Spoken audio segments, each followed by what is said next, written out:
La reina Margot es una historia de amor, conspiraciones y tragedia en el corazón de la Francia del siglo XVI. Entre el lujo de la corte de los Valois y la violencia de la matanza de San Bartolomé, Alejandro Dumas nos sumerge en un mundo de pasiones desenfrenadas, intrigas palaciegas y destinos cruzados. Margarita de Valois, atrapada entre el deber y el deseo, desafía su destino en una época de turbulencias. Bienvenidos a este viaje literario donde la historia y la ficción se entrelazan en una obra inmortal. Capítulo 1. Bodas de sangre. La luna se alzaba sobre París con una pálida indiferencia, su luz bañando los muros pétreos del Louvre con un resplandor que bien podía anunciar la dicha o el infortunio. Era la noche del 18 de agosto de 1572, y la capital de Francia se hallaba envuelta en una efervescencia que apenas disimulaba la tensión latente en cada callejuela, en cada corredor del palacio, en cada murmullo que se deslizaba de boca en boca. Se celebraba una boda real, una unión tejida con la seda de los pactos políticos y reforzada con los hilos de la conveniencia. Margarita de Valois, la hermosa y enigmática hermana del rey Carlos IX, entregaba su mano a Enrique de Navarra, líder de los hugonotes. Las campanas de Notre Dame repicaban con una solemnidad que resonaba en los corazones tanto de los católicos como de los protestantes, congregados en la ciudad para atestiguar un acontecimiento sin precedentes, un enlace destinado a sellar la paz entre dos bandos irreconciliables. Pero bajo la pompa y el boato de la ceremonia, entre el incienso y los susurros de los asistentes, se cernía una sombra ominosa, una sombra alimentada por la ambición de una mujer que gobernaba desde las penumbras, Catalina de Médici. El esplendor de la ceremonia. La catedral de Notre Dame se encontraba iluminada con centenares de cirios que oscilaban con cada leve corriente de aire, proyectando sombras temblorosas sobre las altas bóvedas góticas. Nobles y clérigos ocupaban sus asientos con expresión grave, ataviados con sus mejores galas, mientras los caballeros de las distintas casas observaban con una mezcla de recelo y curiosidad al heterogéneo grupo de hugonotes que se había atrevido a cruzar el umbral de aquel recinto sagrado para los católicos. Margarita avanzaba por la nave central con la gracia de una diosa esculpida en mármol. Su vestido, blanco como la espuma de las olas, arrastraba una larga cola de encaje y brocado dorado. Sobre su cabeza, una diadema de perlas y rubíes parecía simbolizar su destino, el lujo de una reina y la sangre de su linaje. Su semblante, sin embargo, era impenetrable. Junto a ella, Enrique de Navarra mantenía la frente erguida, con el porte orgulloso de un hombre que había aprendido a sobrevivir en un mundo hostil. Su atuendo era menos ostentoso, pero no menos regio. Sus ojos oscuros recorrían el templo con el instinto de un guerrero que sabe que incluso en la celebración más fastuosa puede acechar la muerte. El cardenal de Bourbon alzó las manos en señal de bendición. La ceremonia prosiguió con la solemnidad que imponían las circunstancias, aunque entre los asistentes no pasaba desapercibido el ligero temblor en los labios de la novia ni la vacilación con la que pronunció sus votos. ¿Era miedo? ¿Resignación? ¿O la certeza de que aquel matrimonio no traería más que desgracia? Los hilos de la traición. Desde el balcón de una galería apartada, Catalina de Médici contemplaba la escena con la expresión inescrutable de una esfinge. Su mirada, tan afilada como la hoja de un puñal, se posaba en cada gesto, en cada intercambio de miradas entre los hugonotes y los nobles católicos. Sabía que aquel matrimonio no significaba una tregua, sino apenas un respiro. A su lado, el duque de Guisa, su fiel aliado en las sombras, apenas ocultaba su desprecio. «Habrá sangre», susurró con la convicción de quien ya ha trazado su plan. Catalina no respondió. Sus labios se curvaron en una leve sonrisa. Esa misma noche, mientras los festejos se prolongaban en los salones del Louvre y el vino corría con la misma abundancia que los juramentos de paz, en las tinieblas de París se fraguaba la tormenta. Una tormenta que no respetaría alianzas ni promesas, una tormenta que teñiría de rojo las calles adoquinadas de la ciudad. Margarita de Valois, con su sonrisa enigmática y su destino escrito en los pliegues del azar, ignoraba que su noche de boda sería el preludio de una masacre. Y que su esposo, aquel hombre que ahora le tomaba la mano con fingida naturalidad, estaba más cerca de la muerte que del trono de Francia. Capítulo 2. La noche de San Bartolomé. Las campanas de la iglesia de Saint-Germain-l'Auxerrois rasgaron la quietud de la madrugada con un tañido ominoso. Su repique, grave y persistente, no llamaba a la oración ni anunciaba una festividad, sino que era la señal convenida, el pistoletazo de salida para una de las noches más sangrientas en la historia de Francia.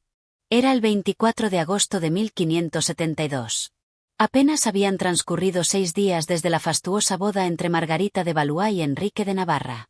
París, aún embriagada por la euforia de los festejos, despertó de su letargo bajo el peso de una traición que llevaba demasiado tiempo fermentando en las sombras. La ciudad estaba a punto de convertirse en un infierno de fuego y acero. La sombra de la conspiración. En las entrañas del Louvre, donde los mármoles reflejaban la luz vacilante de los candelabros, Catalina de Médici aguardaba en sus aposentos con la paciencia de una tejedora de destinos. Se había movido con cautela, hilvanando con precisión las hebras de su gran obra, el exterminio de los hugonotes. No bastaba con casar a su hija con su enemigo, no bastaba con sonreír ante los líderes protestantes y fingir tolerancia, la única paz posible era la paz de los muertos. La decisión final había sido tomada en el silencio del Consejo Real, en una sala cerrada donde el aire se volvía denso con cada palabra pronunciada por la reina madre. Carlos IX, joven y voluble, había dudado, temblado incluso, pero finalmente su espíritu débil se había quebrado bajo la presión de su madre. «¡Que los maten! ¡Que los maten todos para que no quede nadie que me lo reproche!», había gritado, su rostro encendido por una fiebre que no era solo de miedo, sino de una locura incipiente que se alimentaba de su propia fragilidad. Ahora, en la ciudad dormida, cientos de espadas estaban listas. Las órdenes habían sido dadas. Solo faltaba la señal. El despertar del horror. En la alcoba nupcial, Margarita de Valois dormía. Su respiración era tranquila, su pecho ascendía y descendía con el ritmo acompasado de quien aún desconoce el destino que se cierne sobre ella. Junto a ella, Enrique de Navarra no dormía. La prudencia de años en el campo de batalla, la desconfianza cultivada en una vida de intrigas, no le permitía entregarse al descanso en un palacio donde cada sombra podía ocultar una amenaza. Entonces lo oyó. Primero, el tañido de la campana. Largo, incesante, como el bramido de una bestia herida. Luego, los gritos. Gritos que venían de las calles, de los pasillos del Louvre, de las casas donde sus aliados dormían ajenos al destino que les aguardaba. La muerte había comenzado su festín. Enrique se incorporó de un salto y, con un movimiento veloz, desenvainó su daga. Su primer pensamiento fue para Margarita, que aún dormía. La sacudió con firmeza. «Despierta. Algo terrible está sucediendo». Margarita abrió los ojos y vio el rostro de su esposo iluminado por la débil luz de las velas. Pero antes de que pudiera formular una pregunta, el estrépito de pasos apresurados en los corredores del Louvre la puso en alerta. Alguien golpeó con violencia la puerta de la alcoba. «Princesa». Era la voz entrecortada de uno de sus pajes. «No salga. No abra la puerta por nada del mundo. Los están matando». Margarita sintió que la sangre se le helaba en las venas. Su primer impulso fue correr a la ventana. La escena que encontró en el exterior era la imagen del apocalipsis. Las calles de París ardían. Los soldados y los partidarios de los Guisa habían tomado las calles con antorchas y espadas, irrumpiendo en las casas de los hugonotes, arrastrándolos a las plazas, degollándolos sin piedad. Los cuerpos caían de los balcones, los gritos se perdían en el fragor de la masacre. Mujeres, ancianos, niños, nadie era perdonado. En la torre del Louvre, el almirante Coligny, el más ilustre de los líderes hugonotes, ya yacía muerto. Lo habían sacado de su lecho de convaleciente, aún herido por el atentado de días antes, y lo habían arrojado por la ventana tras atravesarlo con decenas de cuchilladas. Su cuerpo cayó pesadamente sobre el suelo empedrado, y su cabeza rodó hasta los pies del duque de Guisa, quien, con una sonrisa de satisfacción, murmuró: «Así mueren los traidores». El dilema de Margarita. Dentro de su alcoba, Margarita comprendió, con un estremecimiento de horror, que su esposo estaba condenado. Él era el objetivo más importante después de Coligny. Si lo encontraban, lo matarían. Con un gesto de resolución, tomó a Enrique del brazo y lo empujó hacia un rincón oscuro de la habitación. «Escúchame bien. No salgas, no hagas ruido. No confíes en nadie, ni siquiera en los guardias. Déjame hablar, yo puedo salvarte». Apenas terminó de hablar, la puerta de la alcoba se abrió de golpe. Aparecieron varios hombres armados, con rostros encendidos por la furia y las antorchas. Al frente de ellos estaba su propio hermano, el duque de Anjou. «¿Dónde está el bastardo de Navarra?», preguntó con voz glacial. Margarita se mantuvo firme, su expresión impenetrable. Aquí no hay ningún bastardo, respondió con frialdad. Solo la reina de Navarra, que exige respeto. Su hermano la miró con desconfianza, pero no encontró en su rostro ninguna señal de mentira. Mantente aquí, le ordenó. No salgas de la habitación. Cuando se marcharon, Margarita sintió que las fuerzas le abandonaban por un instante. Pero no había tiempo para el miedo. Se volvió hacia Enrique, quien la miraba con una mezcla de asombro y gratitud. «Me has salvado la vida», susurró él. Ella no respondió. Sus ojos estaban fijos en la ventana, donde las llamas aún teñían de rojo el horizonte de París. La noche de San Bartolomé había comenzado. Y con ella, la verdadera lucha por el destino de Francia. Capítulo 3. El aroma de la traición. La noche de San Bartolomé no terminaba con el alba. Aunque el sol se alzaba con su acostumbrada indolencia sobre París, la ciudad no despertaba de su pesadilla. En las calles, el silencio era interrumpido solo por el graznido de los cuervos, que se disputaban los cadáveres de los caídos. El Sena, testigo impasible de la historia, arrastraba en sus aguas cuerpos que flotaban con la pesadez de los que ya no luchan contra la corriente. En las inmediaciones del Louvre, los soldados aún patrullaban con sus armaduras teñidas de sangre. Sus espadas, sin limpiar, eran testimonio de la masacre. Pero no todo había terminado. No para aquellos que aún respiraban. Un palacio de sombras. Dentro de los muros del Louvre, el hedor a hierro, cera quemada y sudor formaba una atmósfera espesa. La corte, que apenas unos días antes había celebrado con risas y banquetes la unión de Margarita y Enrique, se había transformado en un nido de víboras donde la lealtad cambiaba con la velocidad de un parpadeo. Margarita de Valois, aún envuelta en los pliegues de su vestido de noche, con el cabello revuelto por la urgencia de la madrugada, se encontraba sentada en el lecho de su alcoba. Sus dedos jugaban distraídamente con un rizo suelto, pero su mente estaba lejos de los espejos y los afeites. Había salvado a Enrique. Por el momento. Él permanecía oculto en su habitación, protegido solo por la precaria promesa de que no le harían daño. Pero Margarita conocía a su madre, Catalina de Médici, y a su hermano, Carlos IX.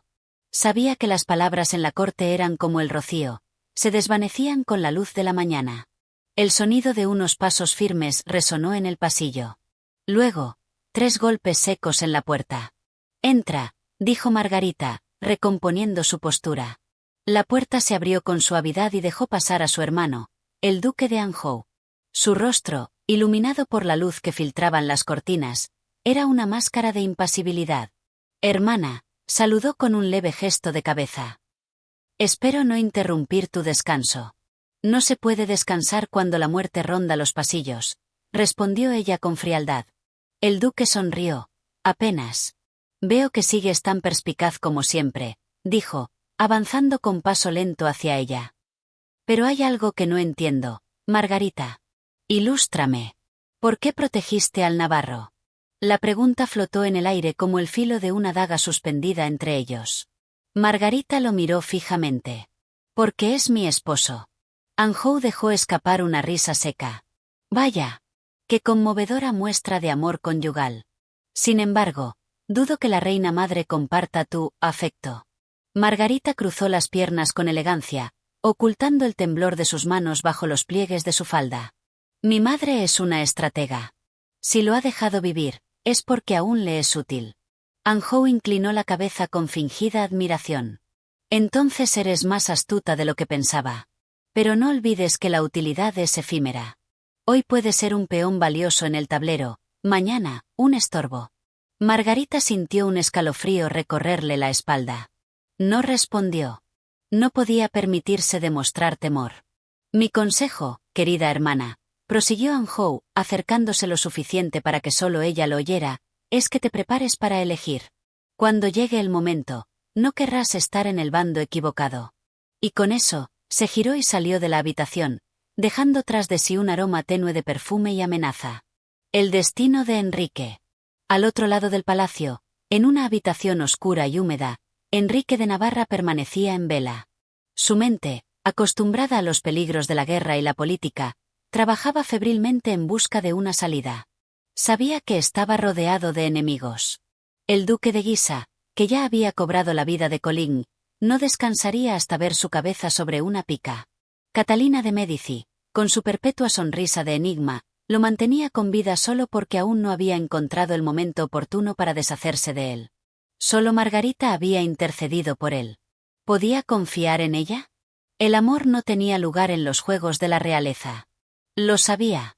Y sin embargo, cuando recordaba la forma en que ella se interpuso entre él y la muerte la noche anterior, un resquicio de esperanza florecía en su pecho.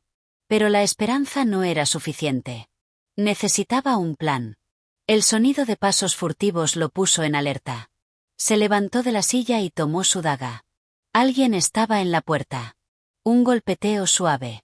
¿Quién es?, preguntó en voz baja. Soy yo, susurró Margarita. Enrique exhaló con alivio y abrió la puerta con cautela. Ella entró rápidamente y cerró tras de sí. No tienes mucho tiempo, dijo sin preámbulos. Mi madre ha convocado una reunión con los líderes católicos. Van a decidir qué hacer contigo. Enrique la miró a los ojos. ¿Cuál es su decisión? Margarita vaciló un instante. Mi madre quiere que te conviertas al catolicismo. Enrique soltó una carcajada amarga. ¿Convertirme? ¿Creen que pueden comprar mi alma como si fuera un objeto? No se trata de tu alma, Enrique. Se trata de tu vida. Hubo un silencio tenso. Finalmente, él suspiró y pasó una mano por su cabello enmarañado. Entonces, debo decidir entre la traición o la muerte. Margarita apretó los labios. Decide lo que quieras. Pero decide rápido. El juego continúa.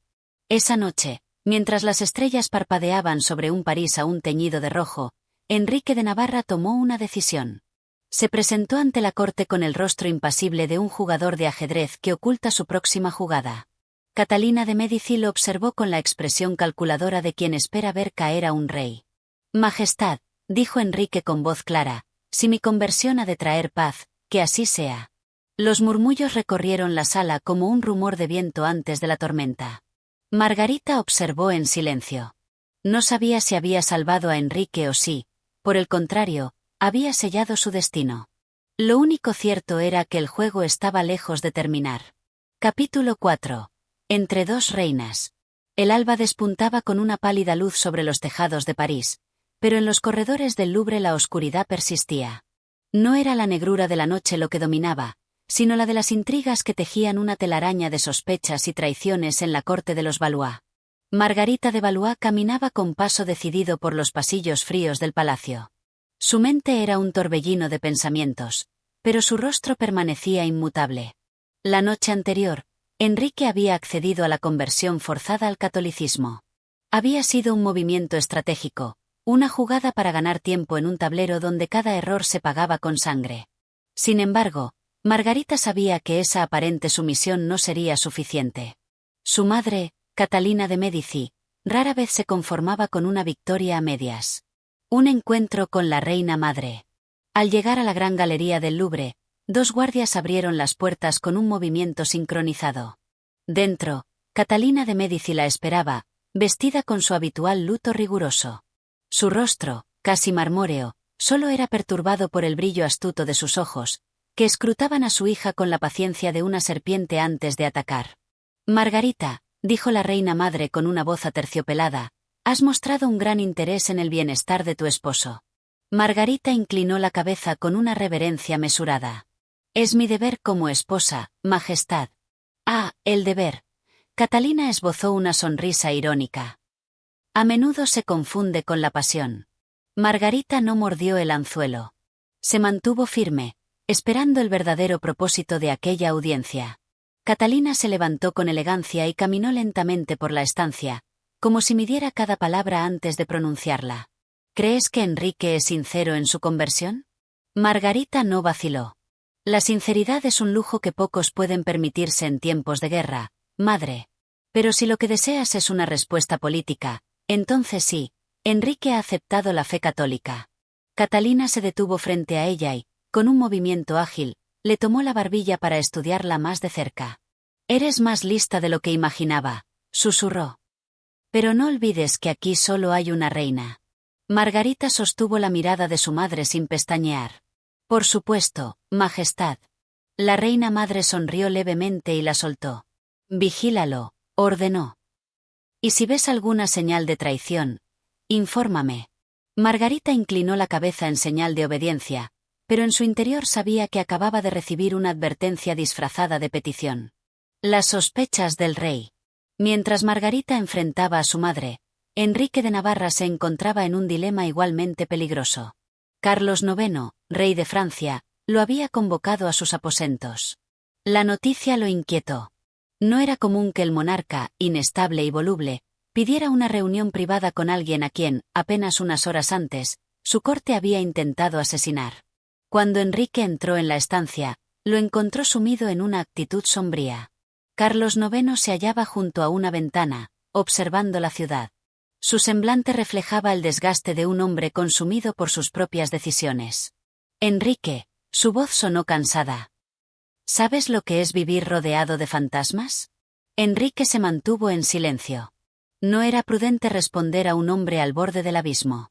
Carlos giró la cabeza lentamente y clavó su mirada en él. Me dicen que te has convertido al catolicismo. Así es, Majestad. El rey dejó escapar una risa amarga. Me pregunto cuánto de tu fe es real y cuánto es supervivencia. Enrique se permitió una leve sonrisa. Solo Dios puede juzgar lo que hay en el corazón de un hombre. Carlos se acercó un paso más. Y solo un rey puede decidir si un hombre vive o muere. El silencio se hizo pesado entre ellos. Finalmente, Carlos suspiró y se dejó caer en un sillón. No me fío de mi madre, confesó en un tono más bajo. Y tampoco de mi hermano Anjou. Enrique levantó una ceja, sorprendido por la inesperada franqueza del monarca. ¿Y de mí? Carlos IX esbozó una sonrisa torcida. Aún no lo he decidido. La sombra de los Guisa. Mientras tanto, en otra ala del Louvre, otro peligro se gestaba en la penumbra. Enrique de Guisa, líder de la Liga Católica y artífice de la matanza de San Bartolomé, no estaba satisfecho con la resolución de la corte. Para él, la única solución era la muerte de Enrique de Navarra. Reunido con sus aliados en una sala privada, debatía los próximos pasos. La conversión del navarro no es más que una farsa, gruñó. No podemos permitir que este hereje permanezca en la corte. Uno de sus seguidores, un noble de Borgoña, asintió con gravedad. Pero la reina madre lo protege. Y Margarita también. ¿Margarita? Guisa dejó escapar una carcajada burlona. Las mujeres creen que el amor es un escudo. Se equivocan. Otro noble intervino. Si algo le ocurriera a Enrique, la responsabilidad recaería sobre nosotros. Guisa sonrió con frialdad. No si lo hacemos parecer un accidente. Las sombras en la estancia parecieron alargarse con aquella amenaza velada. Una promesa al alba. Horas más tarde, cuando la corte se había retirado a descansar, Margarita se dirigió con cautela a los aposentos de Enrique. Cuando él la vio entrar, supo que traía noticias urgentes. Tienes que huir, susurró ella. Enrique frunció el ceño. Aún no. Guisa está planeando matarte. No puedes seguir aquí. Él tomó su mano con firmeza. Si huyo ahora, estaré confirmando su sospecha de que nunca fui sincero. Margarita apretó los labios, frustrada. Entonces al menos prométeme que estarás preparado. Enrique asintió. Siempre lo estoy. Pero en el fondo, ambos sabían que en la corte de Francia, ni la astucia ni la preparación bastaban para garantizar la supervivencia. Capítulo 5. La noche de los conspiradores. La luna se alzaba sobre París como un ojo vigilante, su luz espectral resbalaba por las torres del Louvre, perfilando las sombras que se deslizaban con sigilo en la espesura de la noche. La corte dormía, o al menos fingía dormir, pues en los pasillos y rincones del palacio, las conspiraciones nunca descansaban. Enrique de Navarra sabía que la muerte lo acechaba. Lo sabía por la mirada turbia de Carlos IX, por la sonrisa afilada de Catalina de Médici, por la sombra de los Guisa que se cernía sobre él como una tempestad a punto de desatarse. Y sin embargo, permanecía inmóvil en sus aposentos, reflexionando sobre su próximo movimiento. De pronto, un leve roce en la puerta interrumpió sus pensamientos. La madera apenas crujió al abrirse y la figura de Margarita apareció envuelta en la penumbra. No deberías estar aquí, murmuró Enrique. Margarita cerró la puerta tras de sí y avanzó con rapidez hasta quedar a su lado. No hay lugar seguro en este palacio, susurró. He escuchado a mi madre hablar con Guisa. Planean atacarte esta misma noche. Enrique la observó con detenimiento. Su esposa había sido criada entre venenos y dagas ocultas, entre promesas y traiciones. Si decía que el peligro era inminente, no había razón para dudar. ¿Cuántos hombres? 8. Tal vez 10. Los traerán por los pasadizos ocultos del ala norte. Enrique asintió lentamente. Entonces será en la habitación contigua, dedujo. La usarán para acercarse sin ser vistos. Margarita tomó su mano con urgencia. Debes escapar ahora. Pero Enrique no se movió. Si huyo, admitiré que soy culpable de algo. Si me quedo, al menos podré elegir mi destino. Margarita apretó los labios, frustrada. ¿Y si tu destino ya ha sido elegido por otros? Enrique sonrió con amargura. Entonces es hora de escribir mi propia historia. Las sombras se mueven. Mientras los amantes conversaban en la penumbra, en un pasillo distante del palacio, las figuras de los conspiradores se deslizaban como espectros. Enrique de Guisa lideraba la marcha, con una daga oculta en el jubón y la resolución de un hombre que no conocía la piedad. Lo encontraremos desprevenido, susurró a sus hombres. Debemos ser rápidos y silenciosos. A su lado, un joven noble, de manos temblorosas, preguntó con voz ahogada. ¿Y si grita? Guisa sonrió con frialdad. No lo hará. Las puertas se abrieron sin un solo rechinar. Avanzaron en la oscuridad, respirando apenas, acercándose a la habitación que creían desprotegida. Pero cuando finalmente irrumpieron, la estancia estaba vacía. ¿Dónde está?, murmuró uno de los hombres. Guisa frunció el ceño. Algo no estaba bien. Entonces, una sombra se movió detrás de ellos. La emboscada. De la nada, como un depredador que acecha en la espesura, Enrique de Navarra emergió de su escondite, espada en mano. El primer golpe cayó con la violencia de un relámpago, atravesando la garganta del hombre más cercano. Los demás apenas tuvieron tiempo de reaccionar. «Es una trampa», gritó uno de los conspiradores. Pero era demasiado tarde. Un grupo de soldados fieles a Navarra irrumpió en la sala, cerrando el paso a los atacantes. El acero chocó contra el acero. Las espadas centellearon con la luz trémula de los candiles. Guisa maldijo por lo bajo. «Retirada». Retrocedieron con dificultad, dejando tras de sí cuerpos y sangre. Enrique permaneció de pie en medio del desastre, la respiración agitada, el filo de su espada todavía goteando. Margarita apareció en el umbral, con el rostro pálido pero con la mirada firme. «Debemos actuar rápido», susurró. «Ahora saben que no eres fácil de matar». Enrique soltó una carcajada amarga. Lo han sabido siempre. Pero en su interior comprendía la verdad. Aquella no sería la última vez que intentarían asesinarlo. Y en la corte de Francia, los enemigos nunca dormían. Capítulo 6. Entre venenos y susurros. En las entrañas del Louvre, donde las paredes habían oído más secretos de los que la historia podría contar, Catalina de Médici recorría su cámara con el sigilo de una pantera. Afuera, la noche se extendía sobre París como un sudario negro, y dentro, la reina madre preparaba su próximo movimiento con la paciencia de una araña tejiendo su telaraña. Sentada frente a una mesa cubierta de frascos y pergaminos, Catalina sostenía en sus manos una pequeña ampolla de cristal.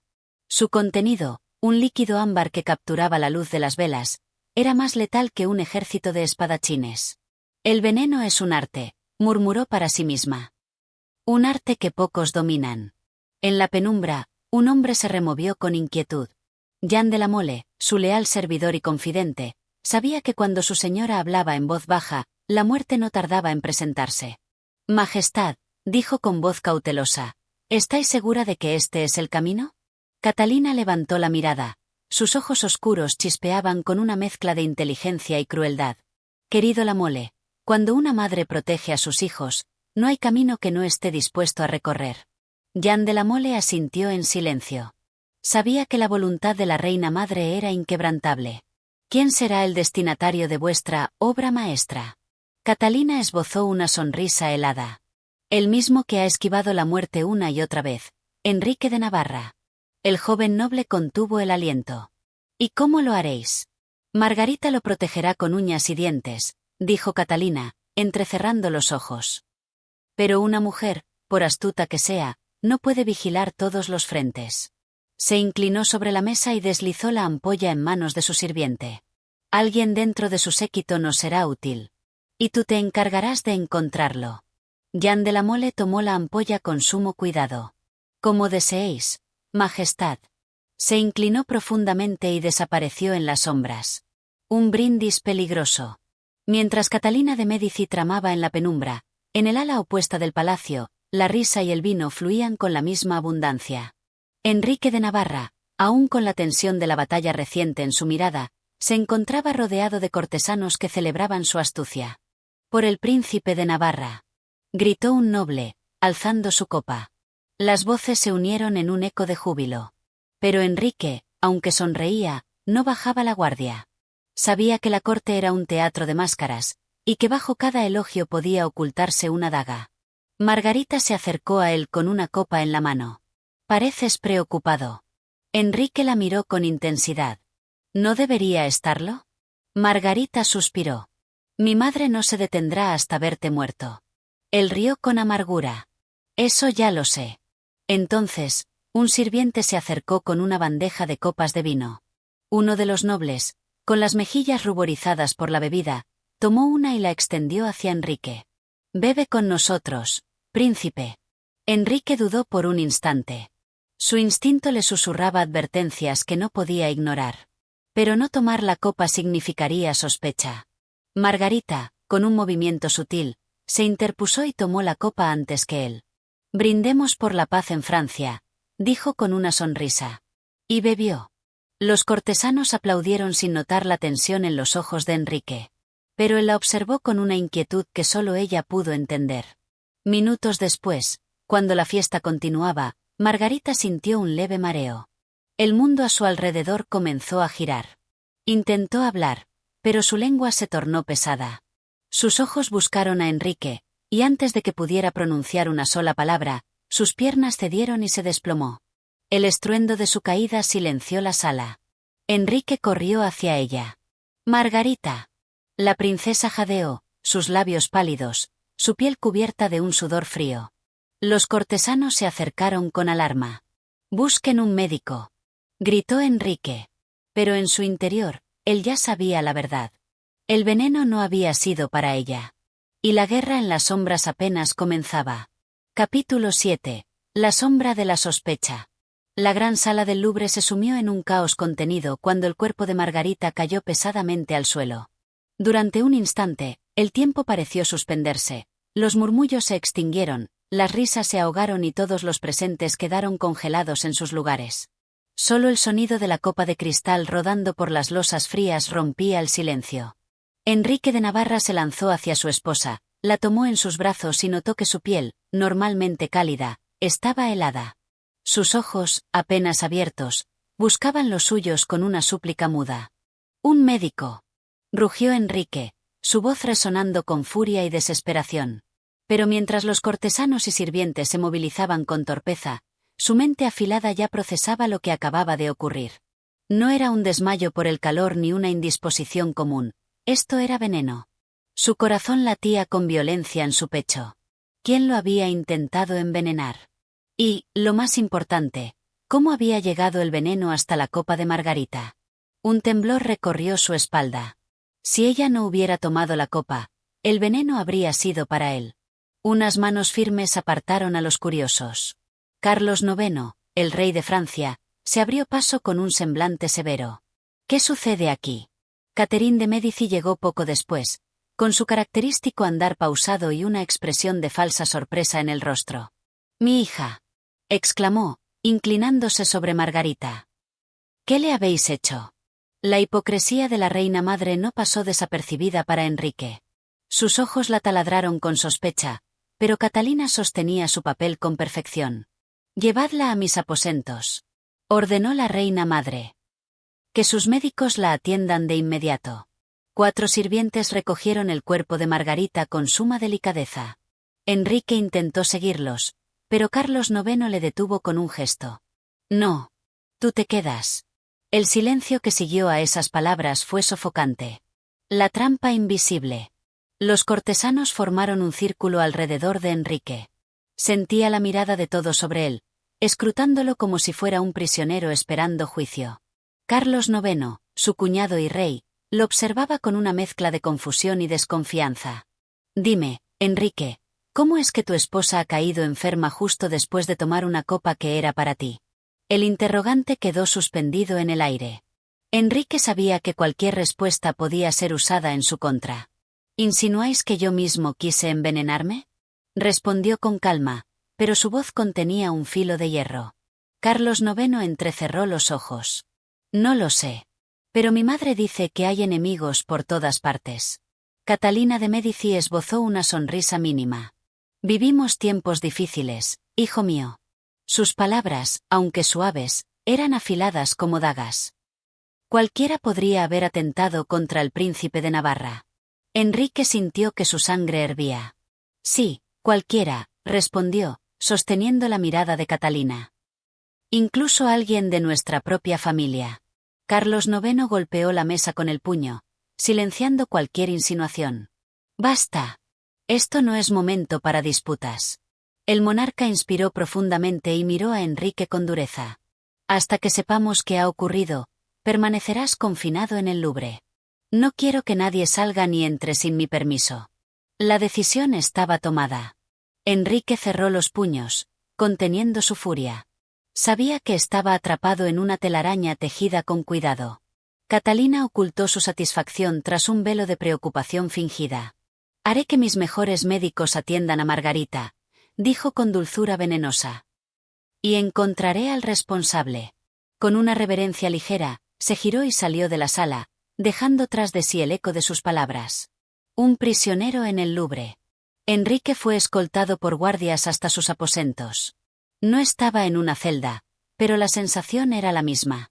Sabía que, de no hallar una solución pronto, su destino estaría sellado. Horas después, un golpe en la puerta le sacó de sus pensamientos. ¿Quién es? Preguntó con cautela. La puerta se entreabrió y una figura esbelta se deslizó en la habitación. Era Jeanne de la Mole. Mi señor, susurró, la reina madre mueve sus piezas con rapidez. ¿Qué sabes? Preguntó Enrique en voz baja. Jeanne se acercó y deslizó un pergamino en sus manos.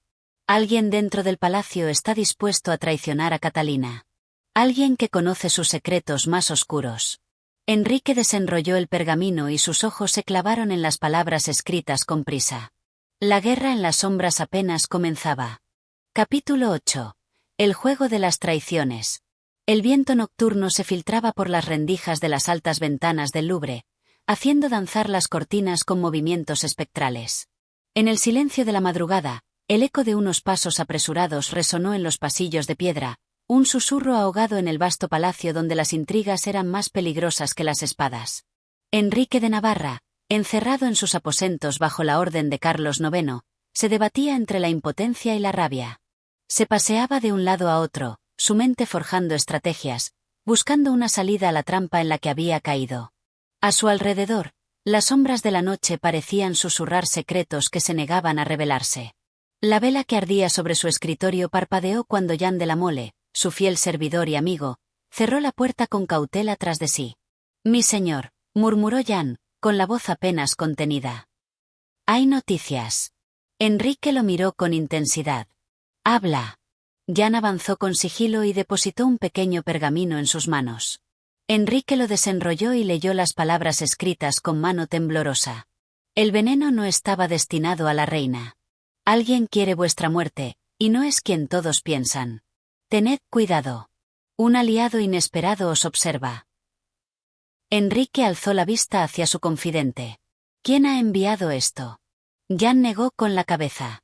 No lo sé. Fue deslizado bajo la puerta de mi habitación. El silencio se espesó entre ellos. Si no fue Catalina de Médici, entonces, murmuró Enrique. El nombre quedó suspendido en el aire. Si no era Catalina, si el atentado no venía de la reina madre, entonces había otro enemigo en la corte. Uno más astuto, más oculto, quizás incluso más peligroso. Una visita inesperada. Cuando el reloj de la torre marcó la medianoche, un nuevo golpe sonó en la puerta.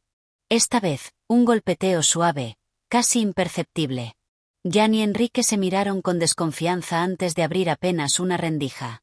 El rostro pálido de un joven paje apareció en la penumbra. «Mi señor, traigo un mensaje de la reina».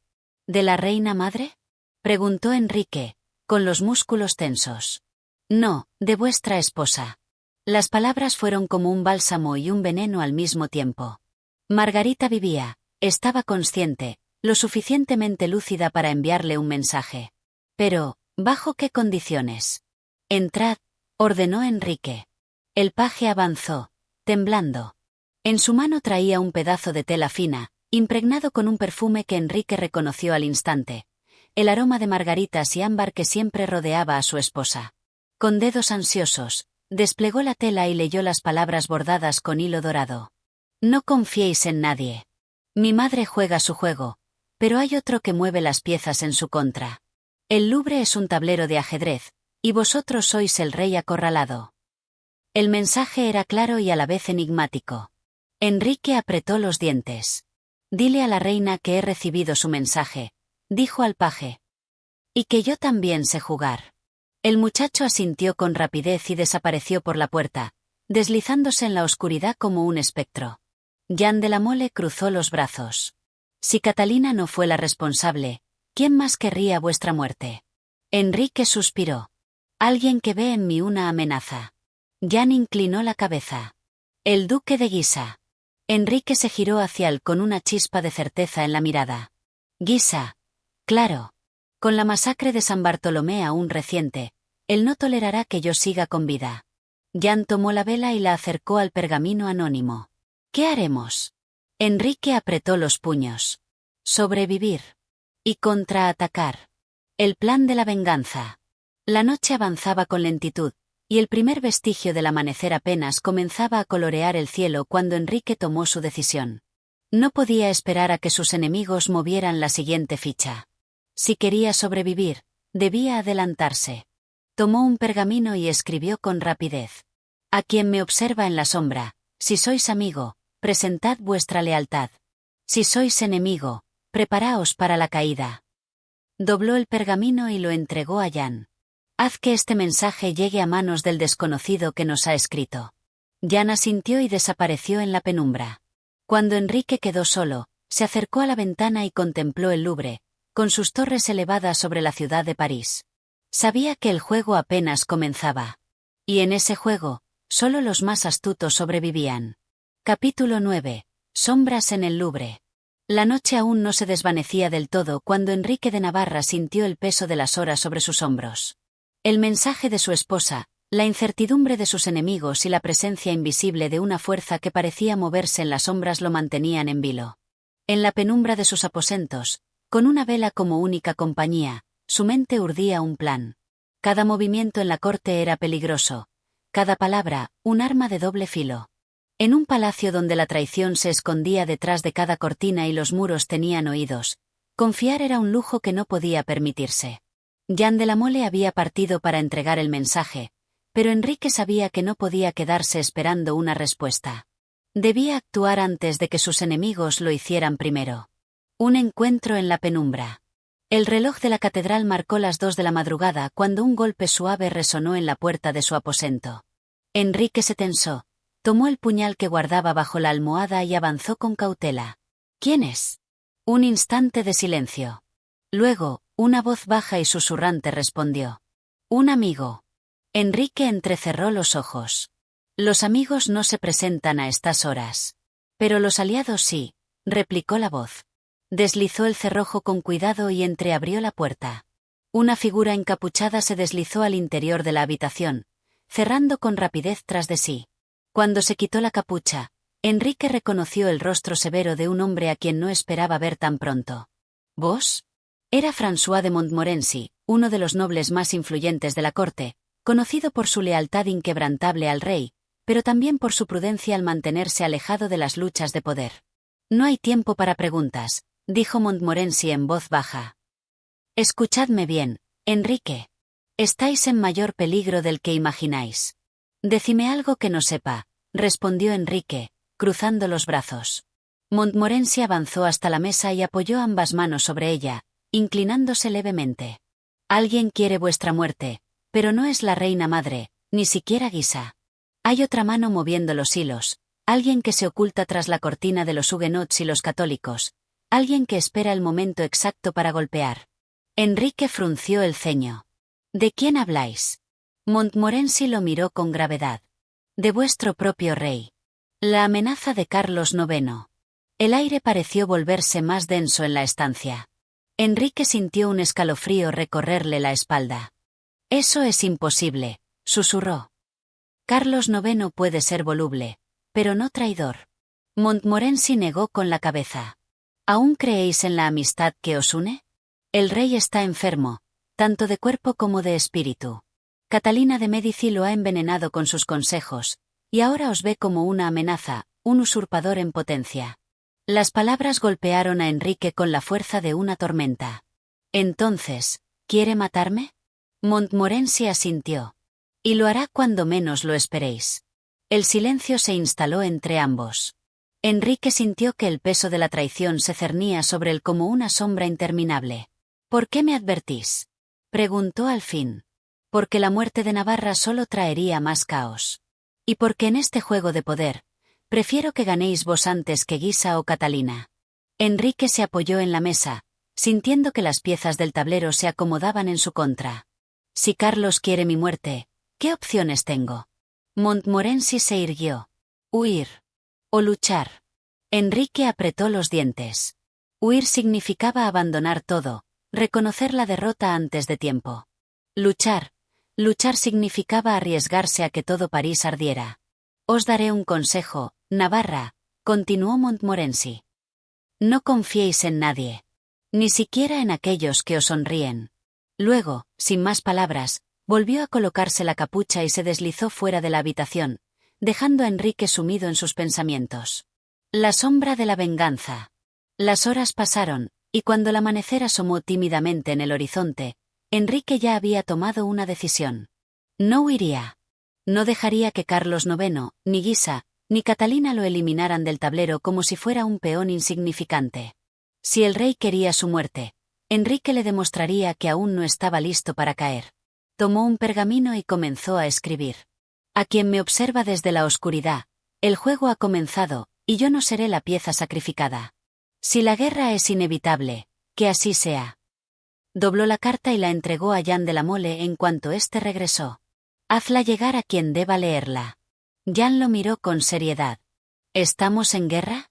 Enrique sostuvo su mirada. Aún no. Pero pronto lo estaremos. Y con esas palabras, el destino de Navarra quedó sellado. Capítulo 10. El juego de las apariencias. La luz mortecina del amanecer se filtraba a través de los grandes ventanales del Louvre, tiñendo las estancias de un tono dorado, pero la calidez de la aurora no disipaba el frío que se había instalado en el corazón de Enrique de Navarra. La advertencia de Montmorency resonaba en su mente con la insistencia de un tambor de guerra. Su vida pendía de un hilo, y cada movimiento debía calcularse con la precisión de un jugador de ajedrez enfrentado a la partida definitiva. Pero el peligro no era solo el rey. No era solo Catalina. No era solo la Liga de Guisa. El verdadero enemigo estaba escondido, disfrazado de aliado, aguardando la oportunidad de dar el golpe final. Una reunión secreta. El eco de sus pasos resonó en los pasillos desiertos. Había mandado llamar a Margarita, su esposa, con una misiva escueta y directa. Si existía alguien que pudiera proporcionarle una respuesta en este laberinto de conspiraciones, era ella. Se encontraron en la galería de los espejos, donde las imágenes reflejadas multiplicaban las presencias, generando la ilusión de estar rodeados de sombras. Margarita lo esperaba junto a una columna de mármol, envuelta en un vestido de seda color carmesí, el cabello recogido con esmero, sus ojos oscuros iluminados por una mezcla de curiosidad y cautela. «Me sorprende tu mensaje, esposo», dijo en voz baja. «¿No es demasiado temprano para confidencias?» Enrique avanzó hasta quedar frente a ella. Nunca es temprano cuando la muerte acecha. Margarita alzó una ceja con una sonrisa apenas perceptible. ¿Y a qué debo esta sombría declaración? Enrique exhaló, cruzando los brazos. Sé que Carlos IX quiere mi cabeza. La reina de Navarra no reaccionó de inmediato. Se limitó a estudiar el rostro de su marido, como si tratara de descifrar hasta qué punto había descubierto la verdad. Si lo sabes, susurró finalmente, entonces entiendes que es solo cuestión de tiempo. ¿Y tú qué opinas? Replicó Enrique con frialdad. ¿Esperas ver mi cabeza rodar como la de Coligny? Margarita ladeó la cabeza. No seas ingenuo, Enrique. Sabes que mi lealtad está dividida. No. Sé que tu lealtad no existe. Un destello cruzó la mirada de la joven reina, pero en lugar de enfadarse, soltó una risa suave, casi melancólica. Oh, Enrique, ¿qué esperabas? ¿Una esposa fiel? ¿Una aliada incondicional? Esto es la corte, no una historia de amor. El silencio se extendió entre ambos, tan espeso como el aroma de los candelabros apagados. ¿Entonces estoy solo? Murmuró Enrique. Margarita entrecerró los ojos. Estás en peligro. Pero si juegas bien tus cartas, puedes cambiar el destino. El baile de máscaras. Aquella noche, Catalina de Médici organizaba un baile en los salones del Louvre. Un evento magnífico, donde la música, el vino y la frivolidad servían de cortina para ocultar los verdaderos propósitos de la corte. Bajo la apariencia de festejo, se tejían alianzas, se sellaban traiciones y se pronunciaban sentencias de muerte disfrazadas de brindis. Enrique llegó con el porte de un monarca que no conoce el miedo.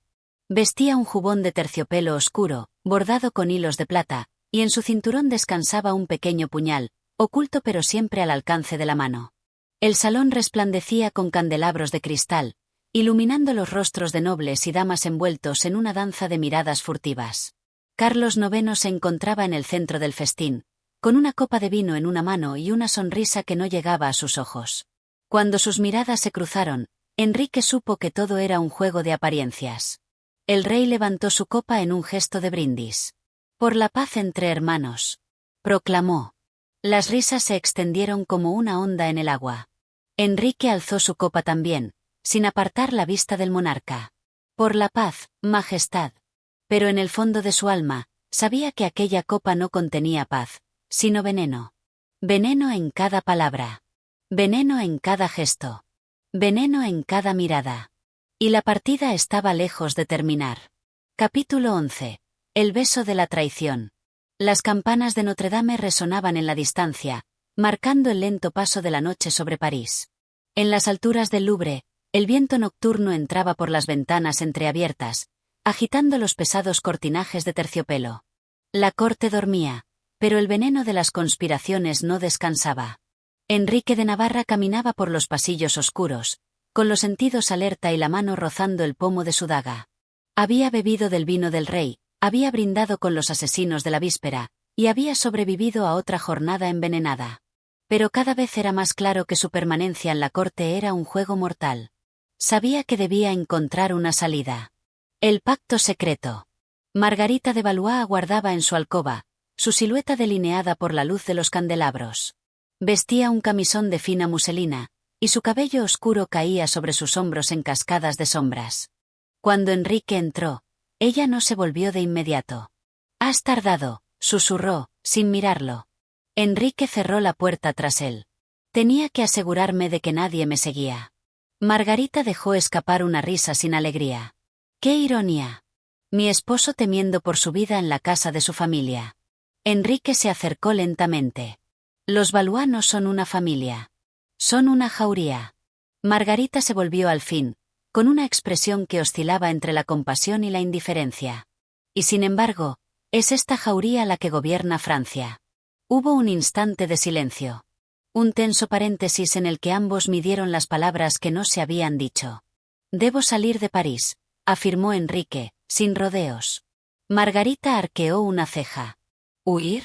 ¿Sobrevivir? ¿Y cómo piensas hacerlo? ¿Por la fuerza?» Enrique negó con la cabeza. «Por la astucia». Margarita lo observó fijamente. Luego, con la gracia de una reina, se acercó a una mesa y sacó un pequeño pergamino de un cofre dorado. «Si vas a escapar, necesitarás esto».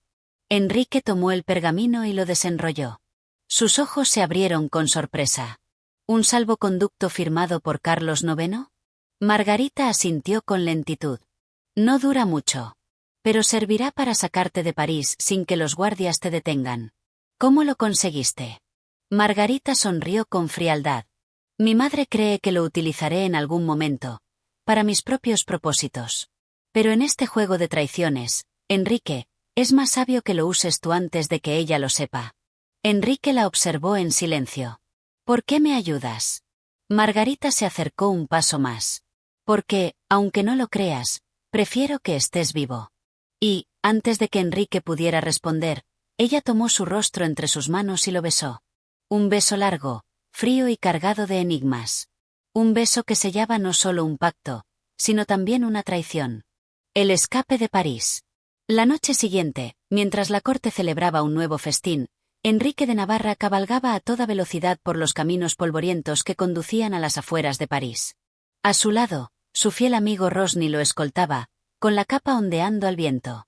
Las puertas de la ciudad se alzaban frente a ellos. Los guardias observaban con sospecha, pero Enrique les tendió el pergamino sin vacilar. Uno de los centinelas leyó el documento y frunció el ceño. Parece en regla, murmuró.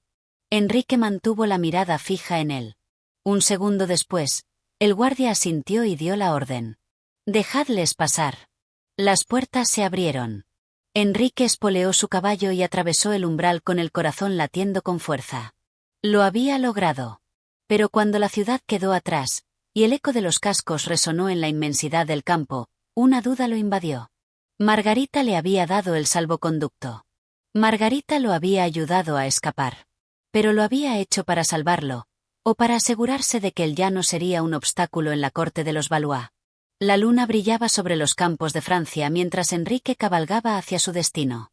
Aún no sabía si su esposa lo había besado con amor, o con veneno. Capítulo 12. La sombra de los Valois.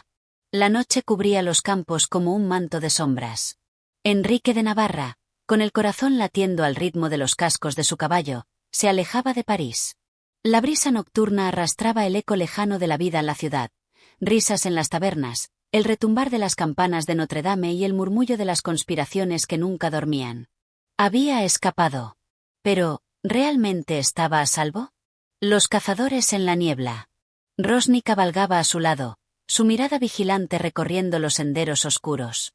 No me gusta esto, señor, murmuró, sin reducir la velocidad. París no deja ir a sus presas tan fácilmente. Enrique asintió. Si Margarita me dejó marchar, es porque la reina madre ya no me necesita en la corte. O porque quiere que mueras fuera de ella. Las palabras de Rosny quedaron flotando en el aire, como un augurio. De pronto, el sonido de cascos acelerados rompió la quietud de la noche. ¡Alto!, susurró Enrique, tirando de las riendas. Se ocultaron entre la espesura, con las manos en las empuñaduras de sus armas. La luna, alta en el firmamento, iluminaba la polvorienta carretera que dejaban atrás. Entonces los vieron. 4 jinetes avanzaban en la penumbra, envueltos en capas negras. En sus cinturones brillaban dagas y espadas. Uno de ellos alzó la mano y los demás detuvieron sus caballos. ¿Está seguro de que tomó este camino?, preguntó una voz rasposa. La reina madre no se equivoca, respondió otro. Navarra debe estar cerca.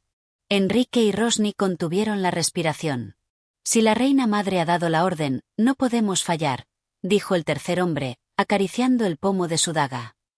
Y recordad, su cabeza vale más si regresa a París separada del cuerpo. El viento se llevó una risa sorda.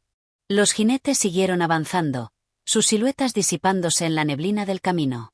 Solo cuando el sonido de los cascos desapareció por completo, Enrique soltó un suspiro contenido. Debemos salir de aquí, dijo en voz baja. Rosny asintió. Pero no por el camino principal.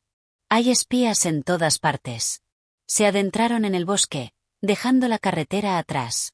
Cada crujido de las ramas, cada sombra que se movía entre los árboles, parecía susurrar el nombre de Enrique de Navarra. El refugio en la abadía. Horas después, exhaustos y hambrientos, llegaron a un antiguo monasterio escondido entre las colinas. La abadía, de piedra oscura y muros cubiertos de musgo, parecía abandonada. Golpearon la puerta. Después de un largo silencio, una rendija se abrió. ¿Quién osa perturbar la casa de Dios a estas horas? Susurró una voz anciana. Peregrinos en busca de refugio, respondió Enrique.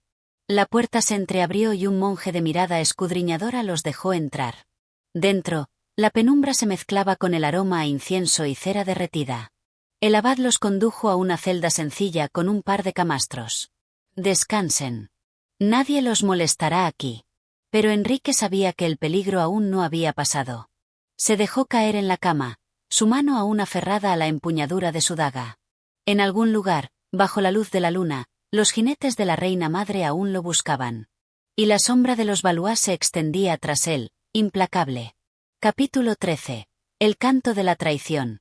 El alba despuntaba sobre la abadía, tiñendo los muros de piedra con un resplandor dorado. Enrique de Navarra abrió los ojos con pesadez.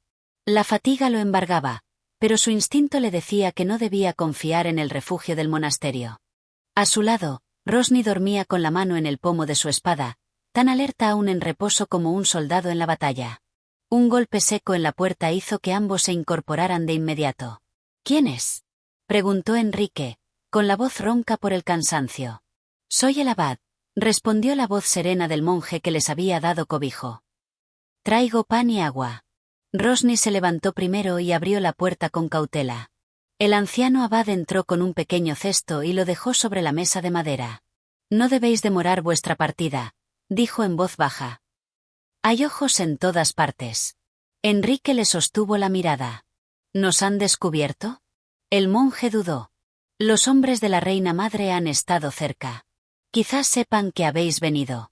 Enrique se puso en pie de un salto. Debemos marcharnos de inmediato. Rosny ya recogía sus pocas pertenencias cuando un grito rasgó el aire. Desde el pasillo, una voz ahogada exclamó. Han entrado. Hombres armados en el claustro. El abad palideció. Dios nos proteja. Pero Enrique sabía que la protección de Dios rara vez era suficiente contra las espadas de Catalina de Médici. La emboscada en el claustro. Los pasos resonaban en los pasillos de piedra. Enrique y Rosny se deslizaban entre las sombras de la abadía, buscando una salida. Si nos atrapan aquí, será nuestro fin, susurró Rosny. No nos atraparán, respondió Enrique, con los ojos encendidos de determinación. Se agacharon tras un pilar mientras un grupo de hombres atravesaba el pasillo. Eran 4, vestidos de negro, con la insignia de los Valois bordada en sus capas. Uno de ellos, alto y con el rostro marcado por una cicatriz, se detuvo y escudriñó la penumbra. Sabemos que estás aquí, Navarra, dijo con voz grave. La reina madre envía sus saludos. El hombre sonrió, mostrando los dientes amarillentos. Rosny apretó la empuñadura de su espada. Podríamos derribarlos por sorpresa, susurró. Enrique negó con la cabeza. Son demasiados. Necesitamos una distracción. Miró alrededor. Un candelabro de hierro colgaba del techo, suspendido por una gruesa cadena. En un movimiento veloz, Enrique extrajo su daga y la lanzó con precisión. La hoja cortó la cuerda y el candelabro cayó con estrépito, golpeando a uno de los hombres y desatando el caos. ¡Ahora!, gritó Enrique. Se lanzaron al combate. Las espadas chocaron con destellos metálicos en la penumbra. Rosny se enfrentó a 2 hombres a la vez, esquivando ataques con una destreza feroz. Enrique, con la agilidad de un zorro acorralado, esquivó un tajo dirigido a su cuello y hundió su espada en el costado de su atacante. El hombre de la cicatriz gruñó y atacó con furia, pero Enrique lo desarmó con un rápido movimiento. Dile a la reina madre que Navarra aún respira, susurró Enrique antes de dejarlo inconsciente con un golpe en la cabeza. La abadía estaba en llamas de gritos y acero. Pero Enrique y Rosny ya corrían hacia la salida. La traición inesperada. Al salir de la abadía, encontraron sus caballos ensillados y listos. Nos vamos de aquí, dijo Rosny, montando de un salto. Pero cuando Enrique se disponía a subir a su caballo, sintió la fría presión de una hoja contra su garganta. No tan rápido, Majestad. Giró la cabeza lentamente y se encontró con el rostro de alguien que no esperaba ver en su contra. Era un viejo aliado. O eso había creído. El destino de Enrique de Navarra pendía de un hilo. Y el canto de la traición resonaba en la brisa de la madrugada. Capítulo 14. El rostro de la traición. La hoja de la espada resplandecía a la luz incierta del amanecer. Enrique de Navarra apenas se atrevió a moverse. Un movimiento en falso y el filo frío que descansaba contra su garganta se teñiría de rojo. «Tú», susurró, sin dar crédito a lo que veía. El traidor esbozó una sonrisa cínica. «Sorprendido, Majestad». Rosny, que ya estaba montado en su caballo, giró bruscamente y desenvainó su espada. «Baja tu arma o juro que lo lamentarás». El hombre que sostenía la espada contra el cuello de Enrique no se inmutó. «Cálmate, Rosny. No querrás que a nuestro futuro rey le ocurra un accidente». El viento agitaba sus capas, y el silencio que siguió pareció durar una eternidad. Enrique fijó la mirada en el rostro de su captor. Era Claude de la Chatre, un antiguo amigo de la corte de Navarra, alguien en quien había confiado ciegamente. «Me diste tu palabra, Claude», dijo Enrique con dureza. El otro inclinó la cabeza, como si sopesara las palabras antes de responder. «Los tiempos cambian, y las lealtades también. La reina madre ha sido generosa conmigo. Muy generosa». Rosny chasqueó la lengua con desprecio. Un traidor más en la corte de Francia. ¡Qué sorpresa! Claude no se inmutó. «No lo veas como una traición, Enrique», continuó. «Es solo supervivencia». Pero Enrique de Navarra no era un hombre que se rindiera fácilmente. La huida desesperada. Con una rapidez que tomó por sorpresa a Claude, Enrique se inclinó hacia atrás y golpeó con fuerza su muñeca. La espada cayó al suelo con un tintineo metálico. «Rosny, ahora», gritó. Rosny espoleó su caballo y se lanzó hacia Claude con la espada en alto. Enrique aprovechó el momento para rodar por el suelo, recogiendo su propia espada y poniéndose en pie.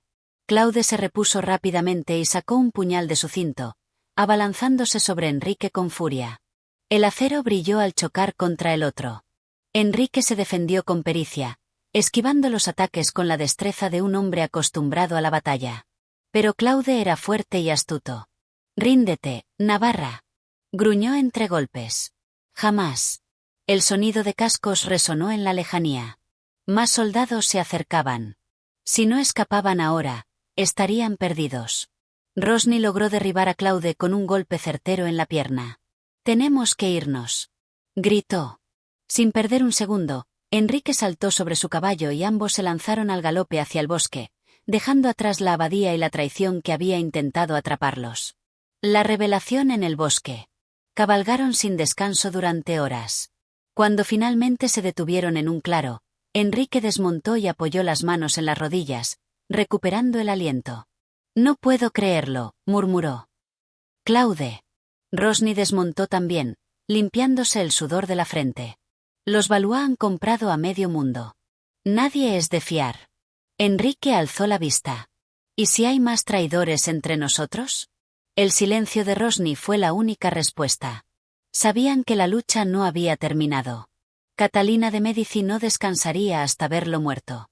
Pero Enrique de Navarra no pensaba rendirse. No mientras aún tuviera un aliento de vida. Capítulo 15. Sombras en la corte. El aire en la corte de Francia estaba cargado de rumores y traiciones. Las grandes lámparas de aceite iluminaban los pasillos de mármol con una luz temblorosa, mientras los nobles se deslizaban entre conversaciones susurradas y miradas furtivas. En aquel laberinto de intrigas, la reina madre, Catalina de Médici, se erguía como la gran orquestadora de un juego peligroso. Sentada en su trono, vestida con un severo vestido negro que contrastaba con el resplandor de las joyas en su cuello, Catalina tamborileaba los dedos sobre el brazo de su silla. Frente a ella, Claude de la Chatre se arrodillaba con la cabeza gacha, todavía con una venda cubriendo la herida en su pierna. «Fallaste», dijo la reina madre con voz helada. Claude tragó saliva antes de responder. «Navarra escapó, pero está herido. Sus fuerzas se reducen, Majestad. No podrá huir para siempre». Catalina lo miró con desdén. «Dijiste lo mismo la última vez. Y sin embargo, aquí estamos». A su lado, el duque de Guisa cruzó los brazos con una sonrisa burlona. «Tal vez el problema sea que confiamos en la gente equivocada».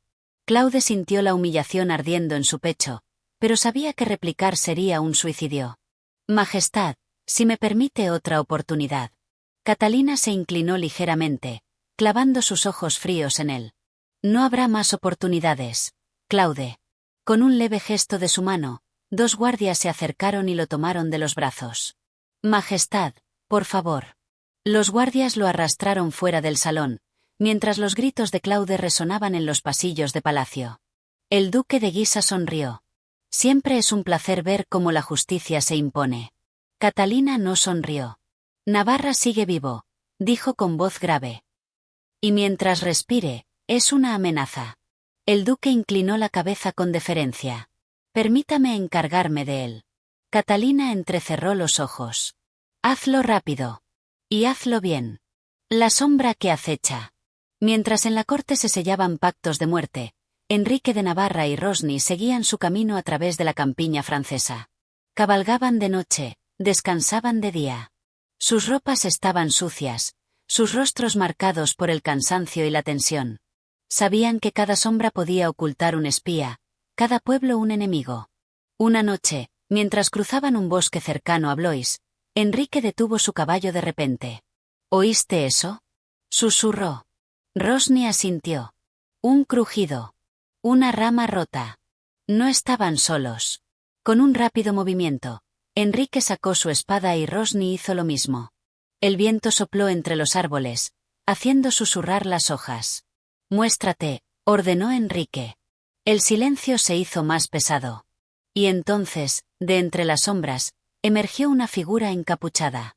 Bajo la luz de la luna, sus ojos oscuros brillaban con intensidad. Enrique de Navarra, dijo con voz firme.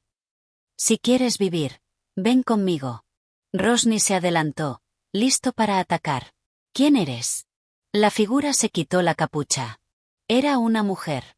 Una mujer de cabello negro como la noche y mirada de acero. Mi nombre es Charlotte de Sauve, dijo. Y tengo información que puede salvar tu vida, o condenarte para siempre. Si te ha gustado esta historia y quieres seguir disfrutando de más audiolibros narrados con pasión y detalle, te invito a apoyar el canal. Suscríbete, comparte y acompáñanos en cada nueva aventura literaria. Juntos, daremos vida a las páginas de los grandes clásicos.